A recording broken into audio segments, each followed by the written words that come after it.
یعنی وہ اپنے گھوڑے سے ٹھیک طرح سے ابھی اتر بھی نہیں پایا تھا اور اپنا قدم اپنی جنت کی چوکھٹ پر رکھ بھی نہیں پایا تھا، اور اس سے پہلے ہی وہ ہمیشہ ہمیشہ کے لیے اس دنیا سے چلا گیا تھا۔ اس کے بعد مشہور فرشتے یعنی حضرت جبرائیل علیہ السلام نے ایک ایسی ہولناک چیخ ماری کہ جس کے نتیجے میں یہ عالی شان شہر اپنی پوری شان و شوکت اور سونے چاندی ہر چیز کے ساتھ ریت کے ریگستانوں میں اور مٹی میں اس طرح سے مل گیا کہ مانو یہاں پر کوئی ایسا شہر ہوا ہی نہیں کرتا تھا۔ دوستو اس کے بعد دھیرے دھیرے وقت گزرتا گیا، دن مہینے میں بدلے، مہینے سال میں بدلے، اور سال صدیوں میں بدل گئے، اور پھر صدیاں ہزار سال میں بدل گئیں، اور پھر ایک دور ایسا آ گیا کہ جب نہ تو اس کی جنت کے بارے میں ہماری دنیا کا کوئی انسان جانتا تھا اور نہ ہی شداد کے بارے میں، مگر ہزاروں سال کے بعد اچانک سے دنیا کا دھیان ایک بار پھر سے اس جنت کی طرف اس وقت گیا کہ جب قرآن میں اس جنت کا ذکر آیا۔ ہاں دوستو، آج سے ہزاروں سال پہلے شداد نام کے بادشاہ کی طرف سے بنوائی گئی یہ خوبصورت اور عالیشان جنت کا ذکر مسلمانوں کی سب سے پوتر یعنی مقدس کتاب قرآن میں موجود ہے، لیکن قرآن میں آنے کے بعد بھی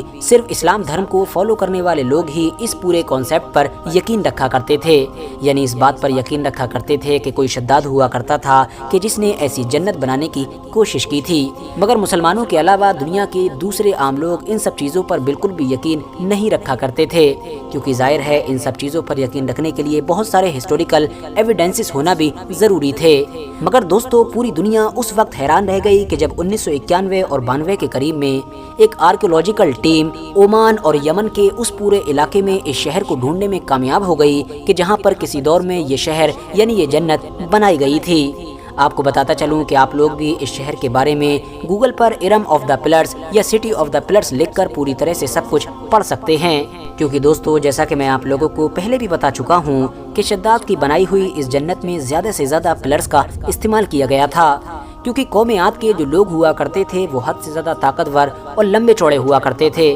اور وہ پلر بنانے میں ماہر سمجھے جاتے تھے۔ اس کے علاوہ قرآن میں بھی اس شہر کا ذکر ارم ذات العماد کہتے ہوئے ہی کیا گیا ہے۔ فی الحال دوستو آج کی اپنی ویڈیو کو ہم یہیں پر ختم کرتے ہیں۔ ویڈیو پسند آنے پر نہ صرف ویڈیو کو لائک کریں بلکہ اپنے فرینڈز کے ساتھ بھی ضرور شیئر کریں، اور اسی طرح کی نالجیبل اور ہسٹوریکل ویڈیوز ہمیشہ دیکھنے کے لیے ہمارے اس چینل کو سبسکرائب کر کے ساتھ ہی میں بیل آئیکن کو بھی پریس کر دیں۔